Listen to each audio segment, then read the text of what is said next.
Halo semuanya, kalau kalian sekarang lagi nonton video ini, aku asumsikan bahwa kalian itu lagi punya banyak utang, dari bayar pay letter, pinjol, kartu kredit, atau apapun jenis pinjaman lainnya. Sekarang memang banyak banget ya dari kita, apalagi yang gajinya pas-pasan, kelas menengah dan kelas bawah, yang terjebak dalam utang dan merasa bingung gimana cara keluar dari situ. Nah, di video kali ini, aku bakal ngomongin soal tips-tips dan strategi praktis untuk mengatur keuangan sambil pelan-pelan melunasi utang. Nggak usah ribet, semua bisa kalian mulai dari langkah-langkah kecil dan kebiasaan yang sederhana. Oke, simak videonya sampai habis ya, karena ini bisa banget jadi langkah awal kalian untuk bebas dari jerat utang. Langkah yang pertama, bikin daftar utang dan prioritaskan pembayaran. Ketika utang sudah mulai menumpuk, langkah pertama yang harus kalian lakukan adalah buat daftar lengkap utang-utang kalian. Catat semuanya, termasuk jumlah utang, bunga yang dikenakan, dan jatuh temponya. Utang dengan bunga yang tertinggi harus jadi prioritas utama untuk dilunasi. Kenapa? Karena semakin lama dibiarkan, bunga ini bakal terus membengkak dan bikin utang kalian semakin berat.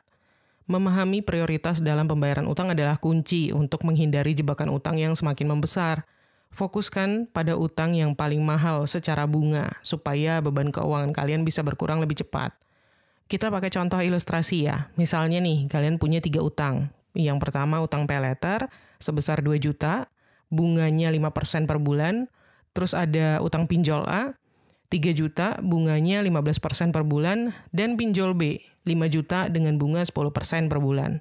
Kalau kalian hanya bayar asal-asalan atau bayar yang kecil dulu tanpa strategi, kalian mungkin tetap terjebak dalam bunga yang tinggi. Tapi, kalau dengan prioritas, kalian fokus dulu ke pinjol yang A karena bunganya paling besar kan? Nah, di sini tips and triknya adalah yang pertama, gunakan aplikasi catatan keuangan atau spreadsheet sederhana untuk memantau utang kalian. Lalu pasang atau tempel daftar prioritas kalian di tempat yang sering kelihatan, misalnya di meja kerja atau di dompet atau di handphone. Setelah itu, evaluasi ulang setiap bulan, karena kondisi keuangan bisa berubah kan sewaktu-waktu. Lanjut, langkah yang kedua, cicil minimum dan tambah sedikit kalau kalian mampu. Meskipun kondisi keuangan kalian lagi ketat, pastikan minimal pembayaran cicilan minimum, supaya kalian nggak kena denda keterlambatan. Tapi kalau ada sisa uang meskipun sedikit, coba tambahin pembayaran lebih dari minimum. Dengan begitu, sisa utang pokok akan lebih cepat berkurang, dan kalian bisa mengurangi bunga yang dihitung dari utang pokok itu. Membayar lebih dari cicilan minimum ini adalah strategi sederhana, tapi efektif untuk mempercepat pelunasan utang, terutama kalau suku bunganya tinggi. Misalnya, kalian punya utang 1 juta di layanan pay letter dengan cicilan minimum 200.000 per bulan. Kalau kalian cuma bayar 200.000, utang kalian baru lunas dalam 5 bulan, dan total bunga yang kalian bayar bisa mencapai 250.000. Tapi, kalau kalian tambahin 50.000 setiap bulan, kalian bisa lunas dalam waktu 4 bulan atau hemat bunganya. Nah, di sini tips and triknya adalah, yang pertama, alokasikan uang lebih untuk utang dari pengeluaran yang nggak esensial. Misalnya, skip beli kopi atau makan di luar. Terus juga tips and trik yang kedua, gunakan reminder otomatis di aplikasi keuangan untuk mengingatkan pembayaran minimum dan tambahan. Dan tips berikutnya, pastikan pembayaran ekstra langsung diarahkan ke pokok utang, bukan hanya bunga. Next, langkah yang ketiga, gunakan pendapatan sampingan untuk bayar utang. Ketika pendapatan utama terasa berat untuk menutup utang, mulailah cari penghasilan tambahan. Misalnya, jualan online, jadi driver ojol part-time, atau jual skill kayak desain grafis atau ngajar les gitu ya. Nah, uang dari pendapatan sampingan ini kalian fokusin untuk melunasin utang, bukan untuk kebutuhan lain. Sebagai contoh, kalian punya utang pinjol 3 juta. Tapi gaji kalian cuma 3,5 juta nih, pas-pasan dong untuk biaya hidup. Nah, coba cari penghasilan tambahan, misalnya lewat jualan cemilan homemade. Terus misalnya omsetnya 500.000 per bulan gitu ya. Nah, uang dari jualan itu 100% harus kalian alokasikan untuk bayar utang. Di sini tips and triknya adalah yang pertama, pilih side hustle yang fleksibel dan sesuai sama minat kalian. Jangan sampai kalian malah stres karena ngelakuin pekerjaan sampingan itu. Lalu yang kedua, manfaatkan platform online, misalnya TikTok, Instagram, atau marketplace lain untuk menjual produk maupun jasa kalian. Dan tips yang ketiga, tetapkan target spesifik. Misalnya pendapatan sampingan bulan ini untuk melunasi utang A gitu.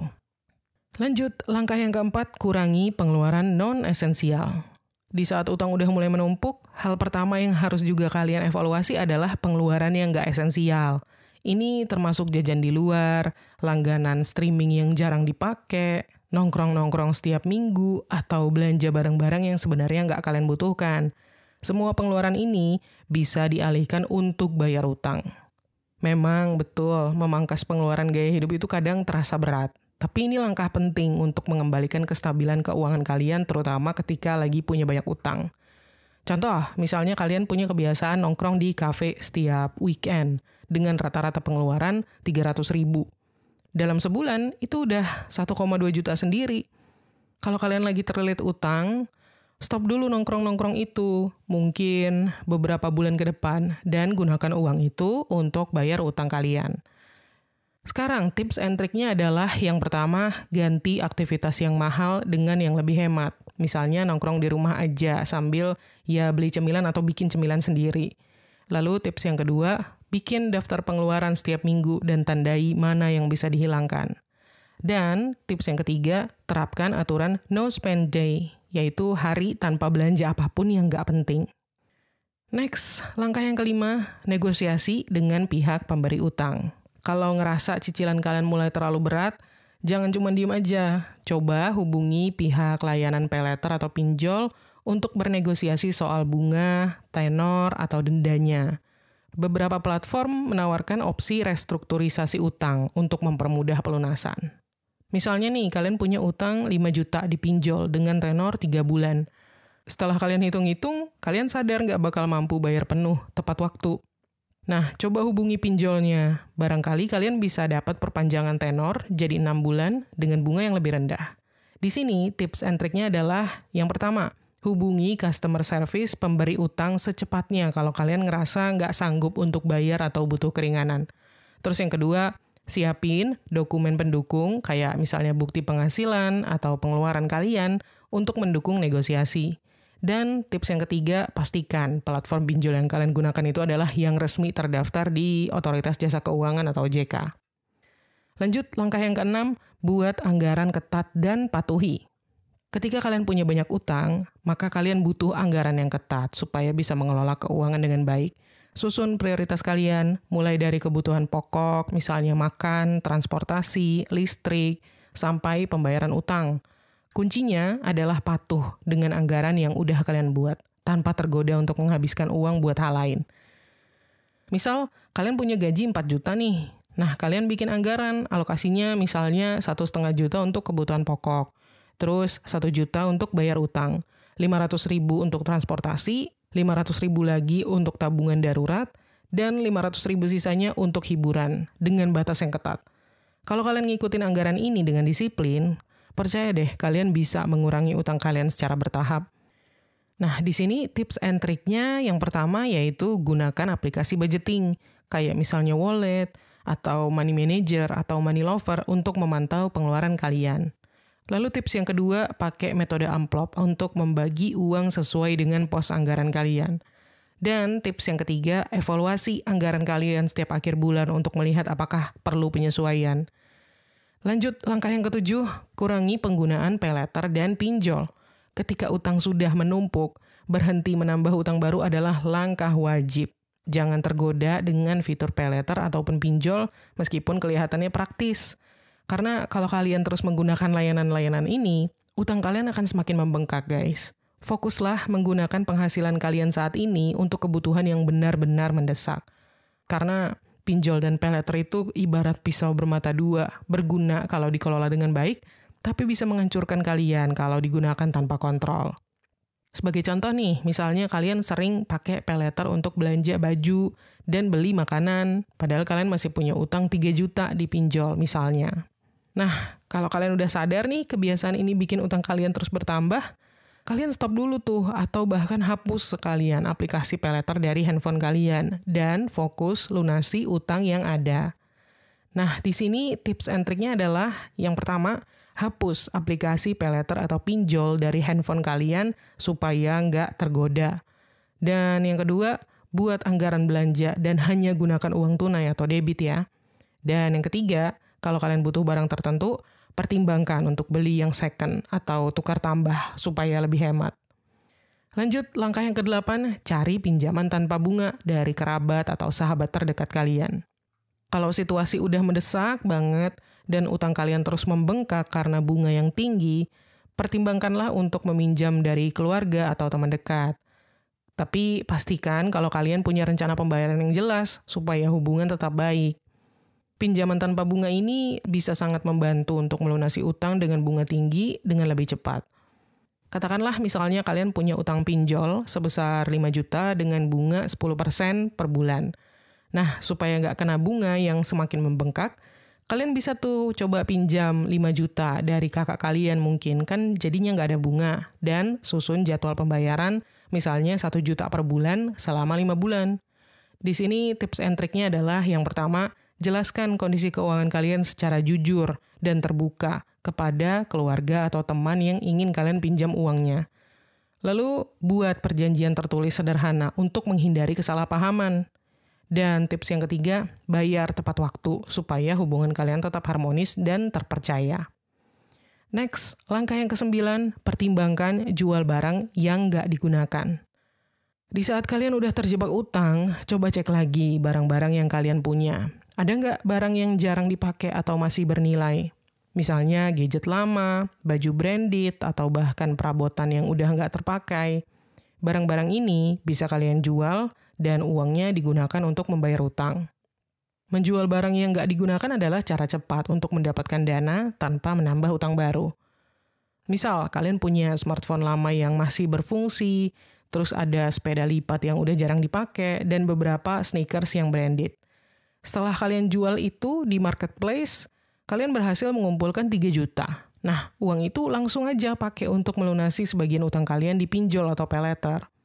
Nah, di sini tips and triknya adalah pakai platform jual beli online, misalnya Tokopedia, Shopee, OLX, atau Carousel, dan lain-lain lah, untuk menjual barang kalian.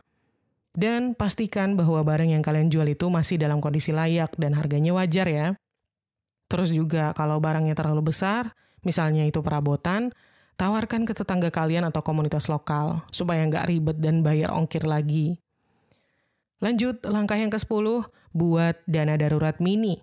Meskipun utang itu jadi fokus utama, jangan lupa ya menyisihkan sedikit uang untuk dana darurat.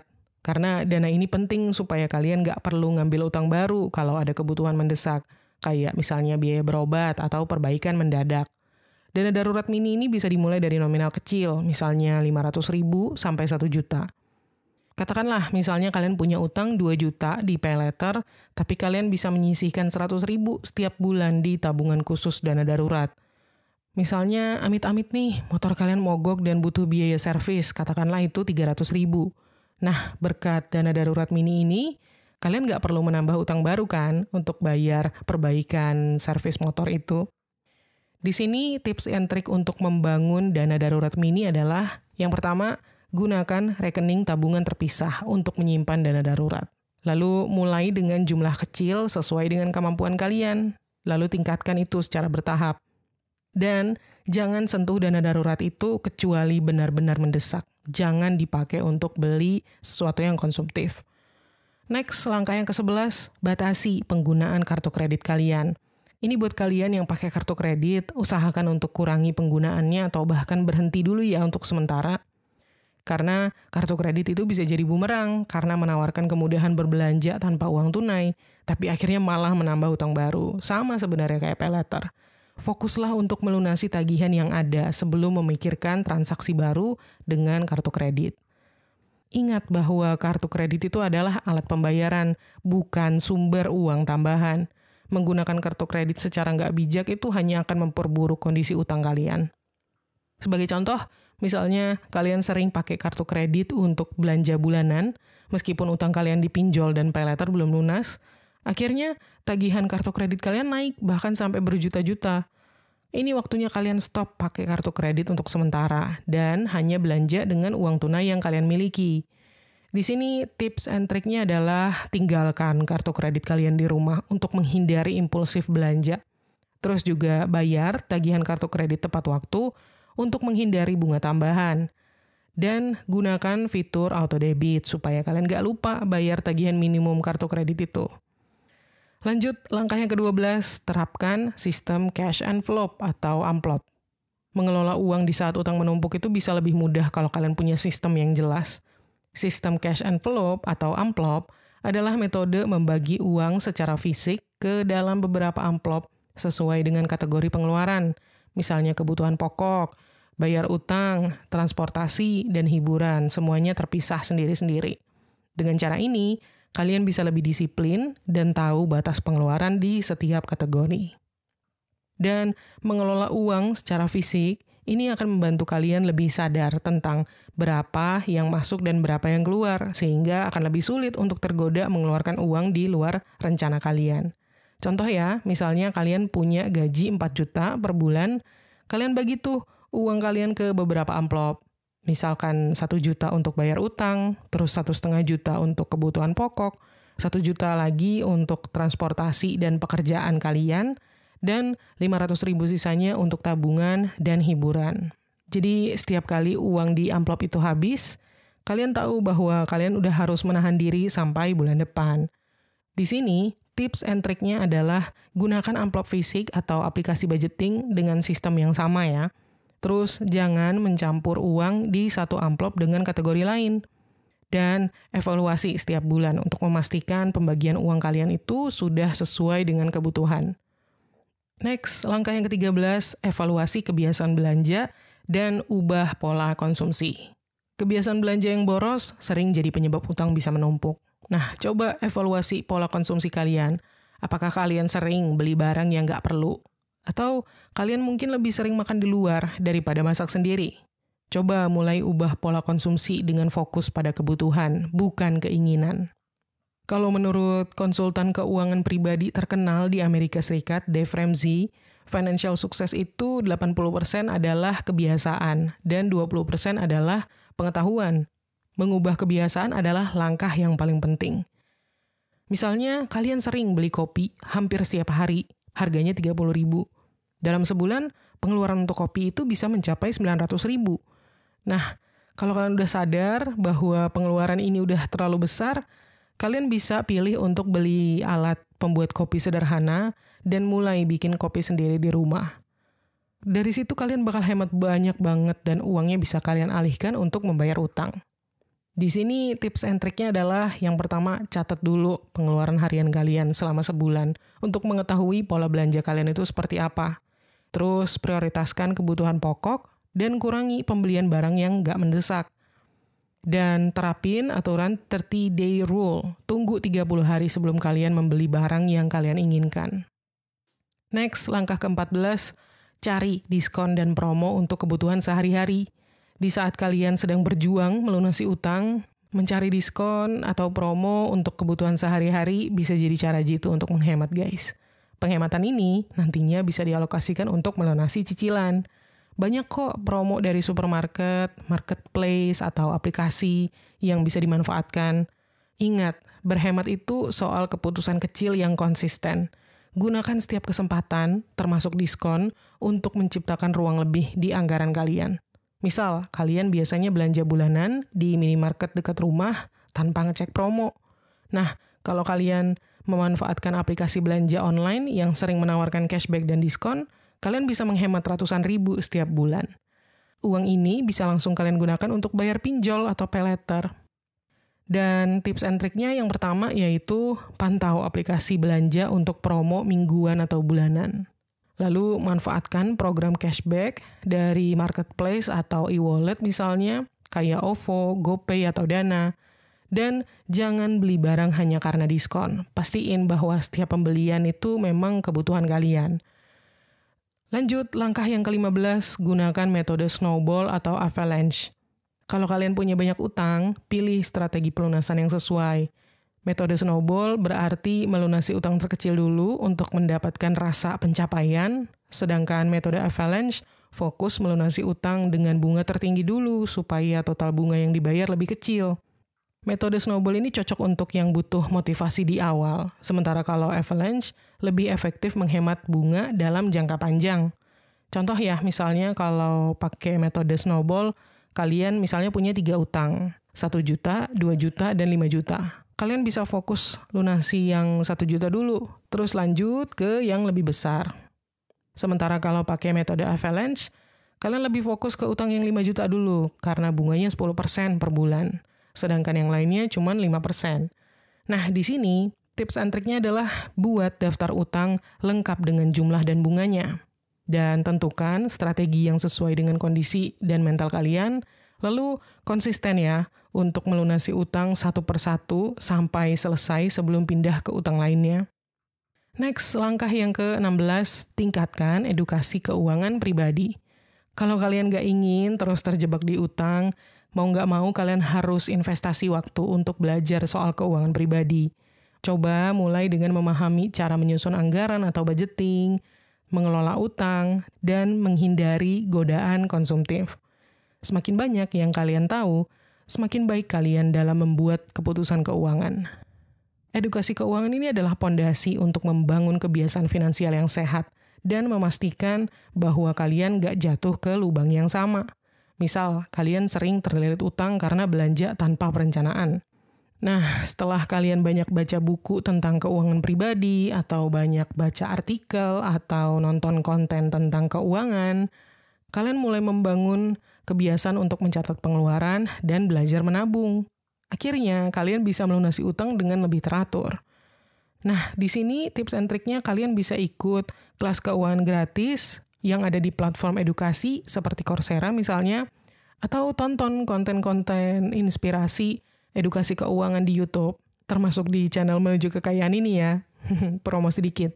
Lalu yang kedua, baca buku misalnya kayak Rich Dad Poor Dad, atau artikel dari situs keuangan terpercaya, seperti Finansialku, atau websitenya OJK, dan terapkan ilmu keuangan yang kalian pelajari sedikit demi sedikit. Misalnya mulai dengan buat anggaran, atau catat pengeluaran kalian. Next, langkah yang ke-17, pantau secara berkala proses pelunasan utang kalian. Mengelola keuangan di saat utang menumpuk nggak akan efektif kalau kalian nggak tahu progres pelunasannya. Jadi, kalian harus pantau perkembangan utang kalian secara rutin, misalnya setiap bulan. Ini bisa jadi motivasi, apalagi kalau kalian melihat jumlah utang kalian semakin berkurang. Dan dengan memantau, kalian juga bisa tahu apakah ada strategi yang perlu diubah supaya utang kalian lebih cepat lunas. Memantau progres keuangan adalah langkah penting supaya kalian juga bisa tetap fokus pada tujuan dan bisa melihat hasil nyata dari usaha yang kalian lakukan. Untuk tips and triknya, yang pertama, buat catatan sederhana, misalnya di buku atau di Excel atau aplikasi pengelola keuangan.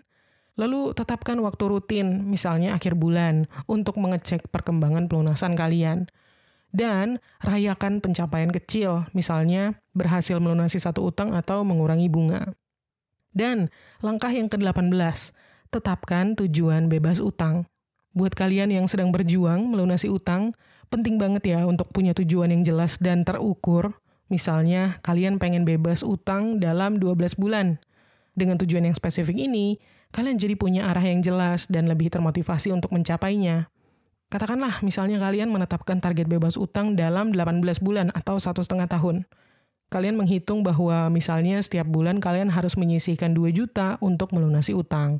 Dengan target ini, kalian bakal lebih disiplin mengurangi pengeluaran dan fokus untuk mencapai tujuan.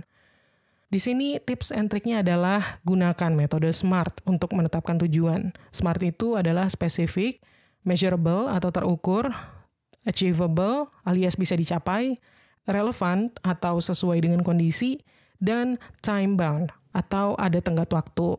Lalu tuliskan tujuan kalian di tempat yang mudah terlihat, misalnya di kalender atau di catatan di handphone kalian. Lalu, bagi tujuan besar kalian menjadi langkah-langkah kecil. Misalnya, untuk melunasi utang tertentu dalam 3 bulan pertama, itu langkah-langkahnya seperti apa. Jadi, itu dia tips-tips praktis untuk mengelola keuangan kalau kalian lagi terjebak utang pay later, atau pinjol, atau pinjaman apapun itu. Intinya, tetap disiplin, punya strategi yang jelas, Dan jangan lupa evaluasi progres kalian. Oke, segitu dulu video kali ini. Semoga bermanfaat dan terima kasih udah nonton. Klik tombol like dan subscribe kalau kalian suka video ini. Dan sampai ketemu lagi di tips menuju kekayaan berikutnya.